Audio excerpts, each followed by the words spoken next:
প্রিয় দর্শক মণ্ডলী, আমরা এখন আছি ঐতিহাসিক মুজিবনগরের কাছে বিশ্বনাথপুর গ্রামে।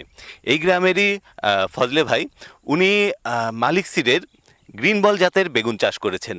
আমরা তার কাছ থেকেই এই জাতের বিভিন্ন বৈশিষ্ট্যগুলো শুনব।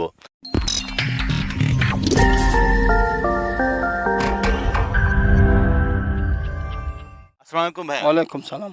আচ্ছা ভাই, আপনি কতদিন ধরে বেগুন চাষ করেন? বেগুন চাষ করি 4-5 বছর থেকে। এই বেগুনের জাতের নাম কি? গ্রিন বল। গ্রিন বল, মালিক সিডের গ্রিন। হ্যাঁ, মালিক ছিল গ্রিন বল। আচ্ছা আচ্ছা ভাই, এই যে গ্রিন বল জাতের বেগুন চাষ করেছেন আপনি, এটার বৈশিষ্ট্য কি?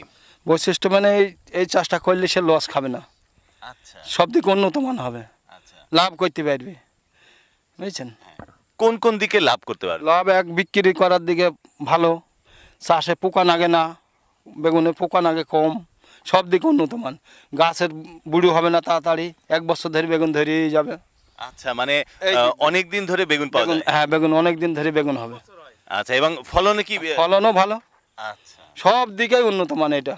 আচ্ছা, তাহলে এমনি যারা বেগুন চাষ করতে চাচ্ছে, ধরেন বাংলাদেশের আনাচে কানাচে বিভিন্ন কৃষক যারা এই মুহূর্তে এখন বেগুন চাষ করতে যাচ্ছে, তাদের উদ্দেশ্যে আপনার কি পরামর্শ এই বেগুনটা চাষ করতে হবে, বেগুন এই বেগুনটা সে লাভবান হবে। প্রিয় দর্শক মণ্ডলী, ফজলে ভাইয়ের কথা শুনলেন আপনারা যে উনি গ্রিন বল জাতের বেগুনে কি ভাবে লাভ করেছেন। তাই এই জন্য আপনারা যারা বেগুন চাষ করতে যাচ্ছেন, তারাও এই মালিক সিডের গ্রিন বল জাতটি বেছে নিতে পারেন।